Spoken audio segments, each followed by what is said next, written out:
नमस्कार दोस्तों। आज से हम मनु भंडारी के उपन्यास स्वामी की शुरुआत करते हैं। तो आइए धीरे धीरे उपन्यास में आगे बढ़ते हैं। सारे आसमान को सिंदूरी रंग में रंगता हुआ सूरज धीरे से लुढ़क गया। मिनी मुग्ध भाव से डूबते हुए सूरज को देखती रही। सूर्यास्त का यह समय हमेशा मिनी के मन को अपनी ओर खींचता है, अपने में बांधता है। छत पर खड़े खड़े थोड़ी देर वो यूं ही चारों ओर देखती रही। फिर उसने तार पर फैले हुए कपड़े समेटे और नीचे उतरने लगी। अंतिम सीढ़ी पर पहुंचते ही देखा हाथ में किताबें लिए सामने बरामदे में नरेंदा खड़े हैं। पुलक कर स्वागत करते हुए बोली, अरे आप यहाँ क्यों खड़े हैं नरेंदा? मामा तो भीतर बैठे हैं। फिर गुहार लगाते हुए बोली, मामा देखो नरेंदा आए हैं। किताब में डूबे हुए मनु बाबू ने चौंक कर ऊपर देखा और सामने मुस्कुराते हुए नरेंद्र को देखकर ही वे जैसे अपने में लौटे।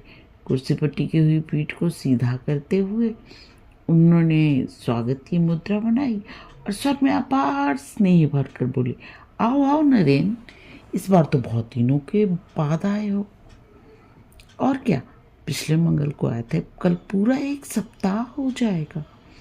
उलाहना देते हुए मिनी बोली, जानते हैं मामा, रोज शाम को आपका कितना इंतजार करते थे।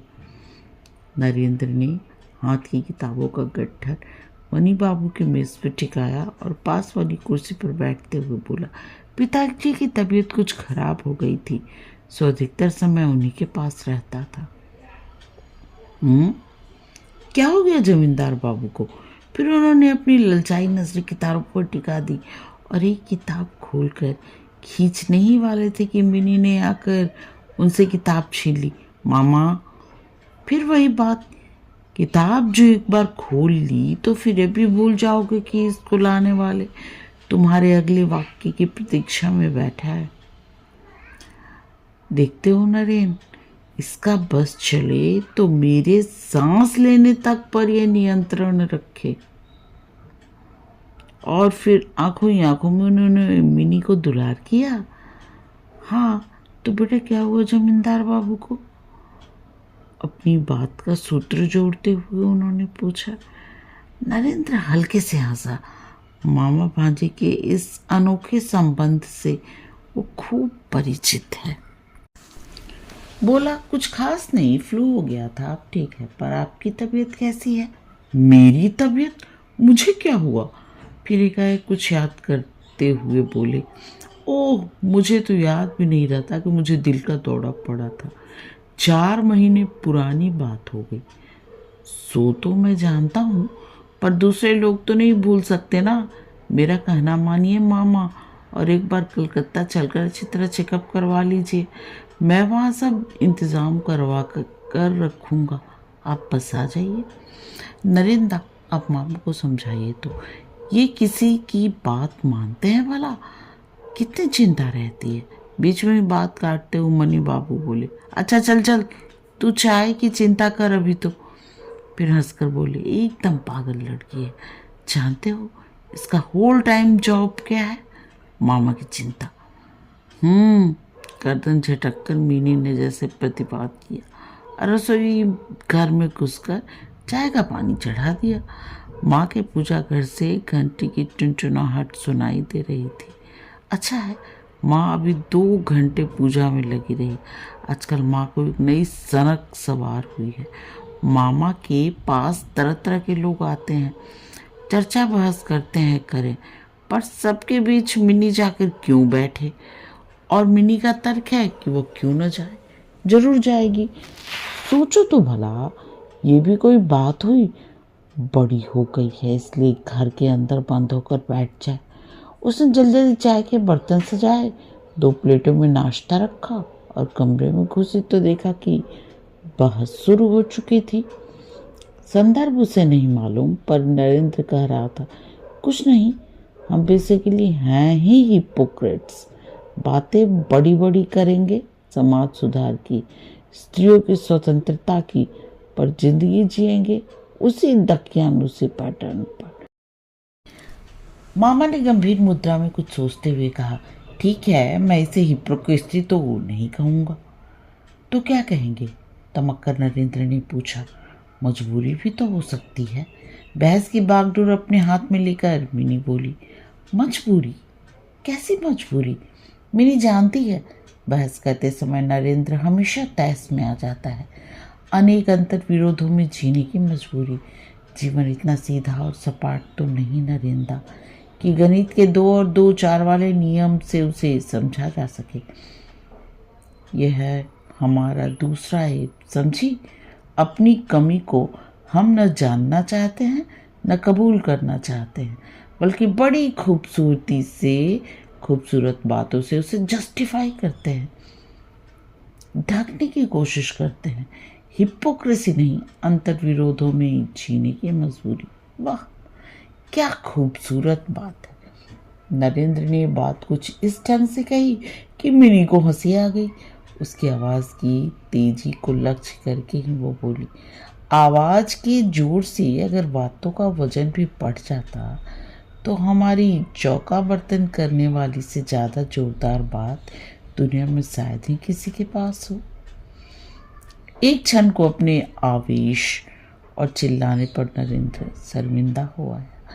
मिनी ने फिर कहा, नाराज मत होइए, आप मेरी बात समझने की कोशिश करिए। फिर चाय का प्याला मामा के और उसके हाथ में थमाकर बोली, कि हम लोग पढ़ लिख सोच विचार कर बौद्धिक रूप से बहुत आगे बढ़ जाते हैं, बहुत बड़ी बड़ी बातें सोच डालते हैं और केवल सोचते ही नहीं, उन्हें करने के लिए कदम भी बढ़ाते हैं, पर उतना सब कर नहीं पाते। सदियों पुराने संस्कार हमें पीछे खींचते हैं और ये द्वंद्व बराबर चलता ही रहता है। कुछ संस्कारों को हम तोड़ पाते हैं, कुछ के आगे हम खुद टूट जाते हैं। ठीक ठीक, यही बात तो मैं कहना चाहता था। घर में गदगदाए हुए से मनी बाबू बोले। नरेंद्र को इस बार तैश नहीं आया। एक विचित्र सा मुग्ध भाव उसके चेहरे पर फैल गया। सामने बैठे इस लड़की की बात में उसे एक पुलक में विस्मय से भर दिया। वो बोला नहीं, बस मिनी को ही देखता रहा। मैं दूसरों की बात नहीं करती, आपसे ही एक बात पूछती हूँ। मान लीजिए आपकी बहन किसी दूसरी जाति के एक बहुत ही मामूली से परिवार के लड़के से शादी करने लगे तो क्या? जरूर करे, मैं उसका साथ दूंगा। घर वाले विरोध करेंगे तो घर वालों से लड़ूंगा, मैं उसकी शादी करवाऊंगा। नरेंद्र के स्वर से लगा जैसे मिनी के इस प्रश्न पर उसने अपने को बेहद अपमानित महसूस किया। मिनी समझती क्या है उसे? उसका चेहरा फिर तमतमा आया, पर मिनी न स्वर से विचलित हुई न चेहरे से। वैसे ही मुस्कुराती हुई बोली, और अगर आपकी भाभी किसी से प्रेम करने लगे तो? नजरें उसने नरेंद्र के चेहरे पर टिका दी। क्या? कुछ चौंक कर नरेंद्र ने पूछा। चौंके क्यों? क्या आप ये मानते हैं कि शादी के बाद औरत का प्रेम करने का अधिकार समाप्त हो जाता है? यह सौभाग्य केवल पुरुषों को ही प्राप्त है? नहीं नहीं, ये बात नहीं, पर यह तो बात ही बिल्कुल दूसरी है। असमंजस में पड़े हुए नरेंद्र का स्वर एकाएक जैसे बुझ गया। मिनी हंसी। धक्का लगा ना? दूसरी बात नहीं नरेंद्र, असल बात यही है, आप जात पात ऊंच नीच के संस्कारों से मुक्त हो गए हैं, इसलिए आपको आज इन सीमाओं में बंधे लोग हिपोक्रेट लगते हैं। हो सकता है जो लोग विवाह की पवित्रता को बकवास मानते हैं, उन्हें आपका ये चौंकना, धक्का लगना हिपोक्रेसी लगे। वाह, क्या बात है, कितने सुंदर ढंग से रखी है अपनी बात। अभी तक श्रोता का पाठ अदा करने वाले मणि बाबू की आंखों में प्रसन्नता और गर्व की चमक कौंध गई। फिर बोले, जवाब दो नरेंद्र, जवाब दो। पर नरेंद्र ने बात का जवाब नहीं दिया। बेहद आश्चर्य से बोला, अरे वाह, मेरी तो पंडित हो गई। पिछले साल तक तो गुड़िया से खेलती फिरती थी और आज ऐसा ज्ञान फूट रहा है। मिनी एकाएक प्रशंसा के इस बौछार से संकुचित हो उठी, फिर भी हंसते हुए बोली, इसी को कहते हैं विरोध में जीना। अभी जिस बात को काटने के लिए तीर तलवार उठाए बैठे थे, अब उसी की तारीफ कर रहे हैं। इसी से कहती हूँ कि नरेंद्र, मन में दो विरोधी बातें कैसे एक साथ चलती रहती हैं, इसे इतनी आसानी से नहीं समझा जा सकता। बस विषय से हटकर मिनी की प्रशंसा पर आ गई और मामा अब उसे वहीं टिकाए रखेंगे, इस बात को मिनी खूब अच्छी तरह जानती थी और उस स्थिति से बचने के लिए ही जल्दी से चाय के बर्तन समेटकर वो कमरे से बाहर हो गई। बाहर जाती मिनी को देख गर्व से मणि बाबू बोले, माई क्रिएशन, और उनके चेहरे पर वैसा ही संतोष, सुख और उपलब्धि का भाव फैल गया जैसा किसी कलाकार के चेहरे पर अपनी किसी अनोखी अद्वितीय कलाकृति को देखकर फैलता है। तभी कौन आया है, कहती हुई गिरी कमरे में घुसी। अरे नरेन बेटा, तुम कब आए? तभी मैं सोच रही थी ये गर्मा गर्म बहस किससे हो रही है। तुम पूजा में ये बहस सुन रही थी? मणि बाबू घोर नास्तिक है, बहन के पूजा पाठ की खिल्ली उड़ाने में कोई मौका नहीं छोड़ते। हाँ, सुन रही थी। पूजा करने से कोई कान बंद हो जाते हैं? फिर नरेंद्र की ओर देखकर बोली, तुम किताबें तो बहुत दे जाते हो मिनी को पढ़ने के लिए, मगर ये गजभर की जबान भी काबू में रखना सिखा दो तो भला हो इसका। कैसी कैंची की तरह। माँ, आंखों से ही मिनी ने माँ को झिड़का। नरेंद्र खड़ा हुआ तो फिर बैठा नहीं, खड़े खड़े ही बोला, अब चलो, परसों कलकत्ते के लिए रवाना होना है, कल पता नहीं इधर आ पाऊँ कि नहीं, इसीलिए आप दवाइयों के नाम दे दीजिए। मिनी ने दराज खोलकर दवाइयों का पर्चा थमाते हुए कहा, जाते ही भेज दीजिए, और फाइनल ईयर की किताबें भी इस बार जमकर पढ़ाई करनी है, डिवीज़न लाना है। नरेंद्र ने कुछ कहा नहीं, केवल एक बार फिर वही मुग्ध प्रशंसात्मक नज़र से मिनी को देखा, मानो कह रहा हो, तुम्हें डिवीज़न में कोई संदेह है क्या? और फिर सबसे विदा लेकर चला गया। मणि बाबू आराम कुर्सी पर लेटे हुए किताब पढ़ रहे थे, बीच बीच में पेंसिल से कहीं कहीं निशान भी लगाते जा रहे थे। गिरी चाय का प्याला लिए हुए आई और पास की तिपाई पर रखते हुए बोली, मिनी की बुआ की चिट्ठी आए 3 दिन हो गए, क्या जवाब दूं? जवाब? और वो फिर निशान लगाने लगे। खींचकर गिरी ने किताब छीन ली। पूछती हूँ, मेरी बात भी सुनी? जाने किन लोगों के बीच आप फंसी हूँ मैं। बात? हाँ, सुनी, बोलो क्या बात है? उन्होंने चाय का प्याला उठा लिया। बात है मेरा सिर, और झल्लाकर गिरी ने बात दोहरा दी। लिख तो अभी मिनी की 1 साल की पढ़ाई बाकी है। लड़का क्या 1 साल तक बैठा रहेगा तुम्हारी लड़की के लिए?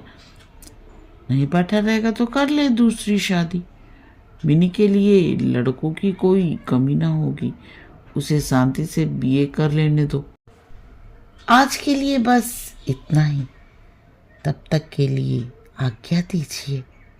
नमस्कार। और हाँ, चैनल को लाइक, शेयर और सब्सक्राइब करना ना भूलें।